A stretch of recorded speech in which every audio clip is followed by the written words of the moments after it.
Hi, my name is Cassandra LeClair, and I teach in the Communication Studies Department at Texas State University. Today, I just want to talk to you a little bit about something that's really important to me, and that is awareness and advocacy.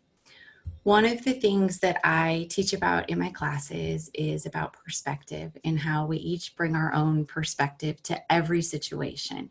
So I teach mainly about relationships and how we relate to other people, but within that, I'm also trying to raise the awareness that all of my students have and that I have myself for how our own perspectives do change our relationships, how our own perspectives change the people we choose to have relationships with, and how our own perspectives change our communication with those people. So I want you to kind of start thinking about this. We're going to talk a little bit about lenses, and you can even just think about it in terms of like a pair of glasses. Okay, so maybe you wear glasses, maybe you don't, but you can imagine what it would feel like if you did, right? And so I want you to think about how maybe you're walking around right now in this world with your glasses on, and you're seeing things from your point of view with your glasses on. But now I want you to think about what your day would look like if you were walking around with those glasses on and they were dirty, they were cloudy or smudged or what have you, had fingerprints all over them. So instead of seeing things really crisply and really clearly, you were seeing things kind of through this cloudy lens. I believe that that's what the majority of us are walking around with every day.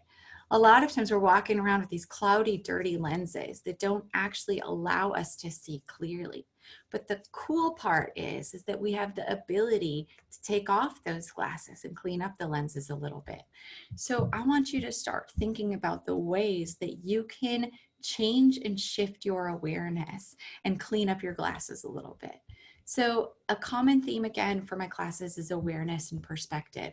So what does that have to do with social justice, right? Hopefully with these couple stories I'm going to share with you, hopefully you will see the connection or how I see the connection.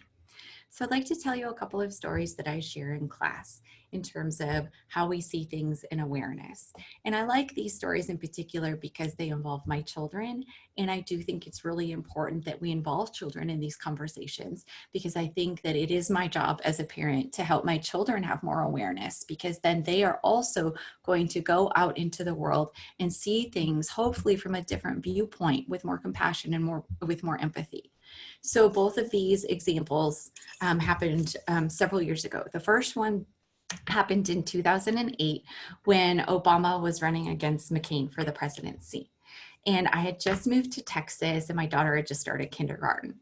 So I went to the school to volunteer and I was helping with the paper ballots. That was when all of the school kids would come and circle their choice for presidential candidate and they would tally up the election results, across the United States to see who elementary school kids voted for.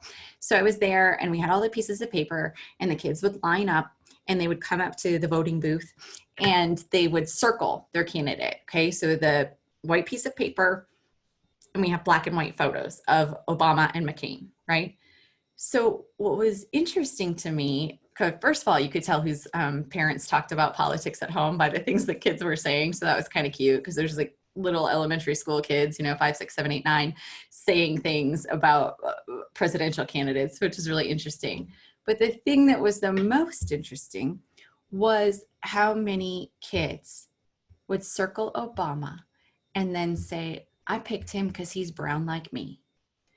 And that to me was eye-opening, okay? That to me was something that I didn't see coming because the kids who were saying that were of Hispanic descent, okay? So they're looking at this picture of Obama, identifying with him because it's a black and white photo on a white piece of paper. And in that photo, they can clearly see that he looks more like them than McCain. Why is that important? Okay. It highlights the idea that visible diversity is so important, right? Hopefully you already know that, but we need to have and we need to make sure that everybody can walk around and see people who look like them in positive, wonderful ways that they can aspire to, right? Especially kids. So that stuck out to me because even though they were wrong in their assumption of identifying, I guess, one could argue that, right? they felt that solidarity simply because they could latch onto somebody who looked like them. And I think that that's important to talk about, especially with my children, because my children don't have to look around to find somebody who looks like them. The people who look like them are already everywhere being represented. So that leads me into my next example that I share in class a lot, which was, it was about a year after that first example, actually. We went to Disney World. And I was really excited. I took my kids there and we're standing in front of the Magic Kingdom. And I saw a mother there taking a picture of her daughter. And her daughter was all dressed up like a princess. And my daughter was all dressed up like a princess because, that's kind of the fun of going to Disney World. And I saw the mom taking the daughter's picture. And so I just asked her, I said, would you like to be in the picture? I'll take a picture of you with your daughter in front of the Magic Kingdom. And she's like, oh, yes, I'd love that. So I take her, camera and I take her picture and she says, thank you, because I have never been able to bring my daughter here before. And I was like, oh, this is our first time too. And she said, no, I could never bring my daughter here before because she didn't have a princess that looked like her. And I didn't want her to have a role model that wasn't like her. And that was so profound to me because think about that too, okay? I had thought about that. I had talked about that. I've taught about that in gender class all the time. We talk about Barbies, we talk about dolls, we talk about things like that, looking like people. But to hear it from that mother standing in front of the Magic Kingdom, so moved by the fact that she got to bring her daughter to have this experience because all of a sudden Princess Tiana existed because Princess and the Frog had just come out. So her little girl got to see a princess that looked just like her. And that was special to them. And so taking these moments that seem so small and benign, right? Okay, great. So princess looks like you. Oh, wonderful. You circled a picture. Big deal. Okay, so what does that do? Well, then I got to tell my kids about that. I said, oh, did you see that little girl? Did you know that that's the first time a princess has looked like her? Can you imagine what it would be like if you didn't have anyone who looked like you that, that you admired, and being able to have that conversation with them? Okay, so we can all have those kinds of conversations. We don't have to have a lot of power. We don't have to have a lot of money. We can use our voices and we can be powerful in other ways. So how do we take this awareness? Again, what does this have to do with advocacy? What does this have to do with social justice? What does this have to do with anything? Okay.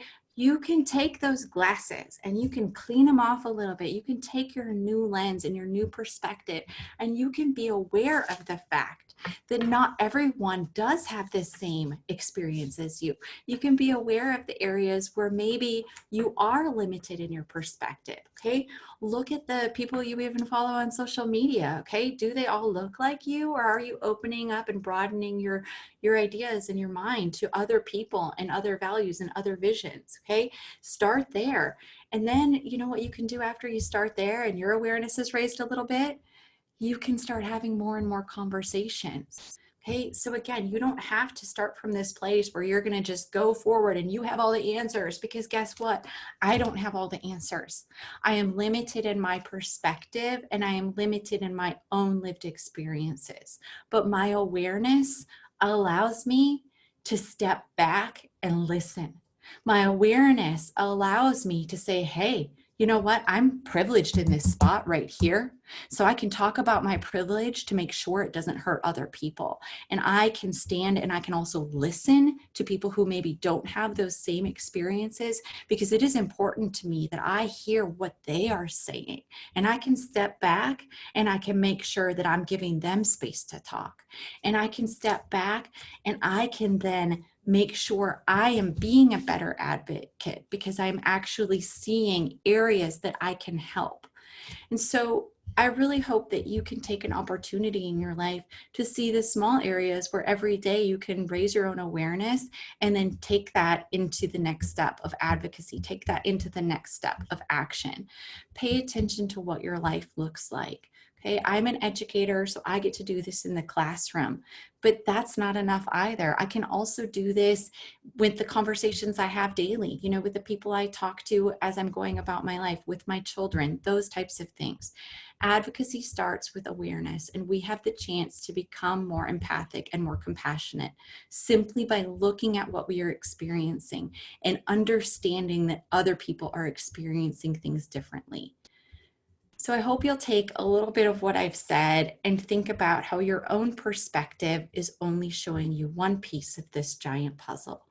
We have so many more things that we can learn and so many ways that we can help, but we have to be willing to start small. And so I like to also leave you with this thing that I think really helps me sometimes when I'm struggling to figure out what I can do, because it never feels like it's enough. It never feels like I'm going to change enough things. Okay, so what I have to remember is that it can start with a ripple. Okay, so if I start a conversation here and that conversation ripples into another conversation and into another and into another and into another, if you gather enough ripples up together, eventually you're going to make waves. So I hope you will join me in starting some of those ripples. Thank you so much for listening to me. I hope you have a wonderful day.